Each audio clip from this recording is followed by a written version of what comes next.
Muy bien, continuamos hablando con Helen Martínez, directora de ADN Cuba, con María Huerlao, directora ejecutiva de Archivo Cuba. Y vamos a ver a Milei ante la Asamblea General de las Naciones Unidas con un discurso a contramarcha del discurso, por ejemplo, de los líderes latinoamericanos de izquierda, como el de Colombia, el de Chile, etcétera. Adelante. En esta misma casa, que dice defender los derechos humanos, han permitido el ingreso al Consejo de Derechos Humanos a dictaduras sangrientas como la de Cuba y Venezuela sin el más mínimo reproche. En esta misma casa, que dice defender los derechos de las mujeres, permite el ingreso al Comité para la Eliminación de la Discriminación contra la Mujer a países que castigan a sus mujeres por mostrar la piel. En esta misma casa, sistemáticamente se ha votado en contra del Estado de Israel, que es el único país de Medio Oriente que defiende la democracia liberal, mientras se ha demostrado en simultáneo una incapacidad total de responder al flagelo del terrorismo. En el plano económico, se han promovido políticas colectivistas que atentan contra el crecimiento económico, violentan los derechos de propiedad y entorpecen el proceso económico natural, llegando a impedirle a los países más postergados del mundo gozar libremente de sus propios recursos para salir adelante. Bueno, Milei, hay que agradecerle que sí mencionó a Cuba en su discurso. Y esto es otra cosa increíble de la influencia. Cuba no solo pertenece al Consejo, antes se llamaba Comisión de Derechos Humanos de las Naciones Unidas, sino que la ha precedido en algún momento. Y China, y también los países represores, esa idea de que países represores que se van a fiscalizar a sí mismos. Es una vergüenza. Yo he trabajado en Ginebra varias veces en la comisión y en Nueva York. Si tú coges las votaciones a favor de la democracia, por ejemplo, de Venezuela, no pasan los 50 votos.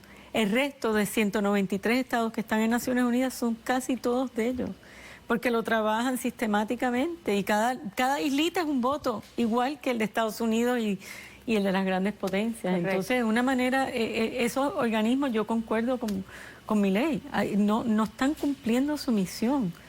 Y además, a las dictaduras como Cuba tiene un rol preponderante en Naciones Unidas. Cuba es electo a los órganos ejecutivos de Naciones Unidas, por mayoría que no tiene ni Francia, algunos.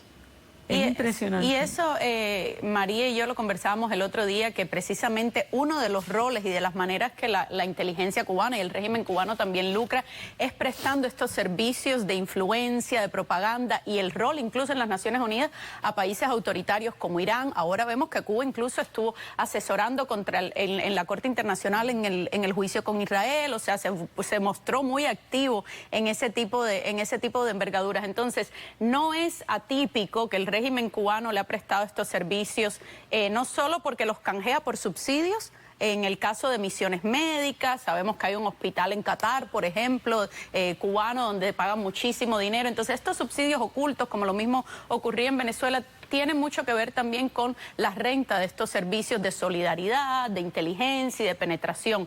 Lo hemos venido hablando aquí varias veces. Él mencionaba el caso de Israel, mencionaba el caso de organizaciones de países represivos en las Naciones Unidas, pero es que la Federación de Mujeres Cubanas, por ejemplo, tiene estatus consultivo en las Naciones Unidas.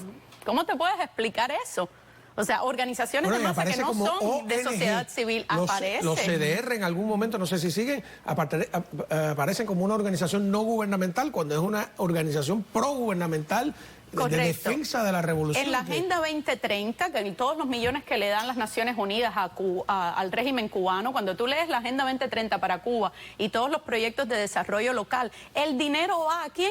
A los comités de defensa de la revolución, organizaciones represivas. O sea, la misión de Cuba a Naciones Unidas en Nueva York es históricamente de las mayores del mundo, incluyendo hoy día. No solo eso, yo conté, creo que en el 2022, y volví a contar ahora, porque eso sale publicado, quiénes son los...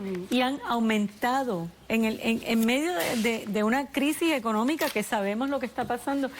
Y mantener una misión, o sea, diplomáticos en Nueva York es carísimo. Carísimo. Ellos han aumentado porque a medida que necesitan más apoyo internacional, le dedican más recursos a eso. En la conferencia del viernes, que va a ser en el Museo de la Diáspora a las 6:30, ¿no? 6:30. Ustedes tienen a varios protagonistas de la serie que yo hice que se llama La Isla de los Espías. En esa serie, el ex embajador ante Naciones Unidas de Cuba, Alcibiades Hidalgo, yo le pregunté, le digo, bueno, ¿y de dónde sale el dinero para pagar todo esto? Porque todo esto cuesta. Y digo, lo pagan los exiliados. Digo, ¿cómo que lo pagan los exiliados? Sí, lo pagan con el pasaporte más caro del mundo, lo paga con todos los trámites consulares, se paga con todo el papeleo que se hace allí precisamente en el consulado de Nueva York o en el de Madrid o en el de las capitales donde hay una gran concentración de cubanos. ¿No te parece una ironía? Claro. No, y cuenta los 800 y pico de mil lo que se traduce en dinero para la dictadura cubana. Bueno, es enorme. Por cierto, Alcibiades, te quiero decir, lo invitamos a ser partícipe de este panel y no pudo. Hubiera aceptado, interesante, por ejemplo, en su época, en los 90, había 30 y pico de diplomáticos cubanos. Y el 60% del cuerpo diplomático ante las Naciones Unidas, me dijo Alcibiades, eran oficiales directos de inteligencia. En los 90 había 30 y pico, ahora hay 45. Bueno,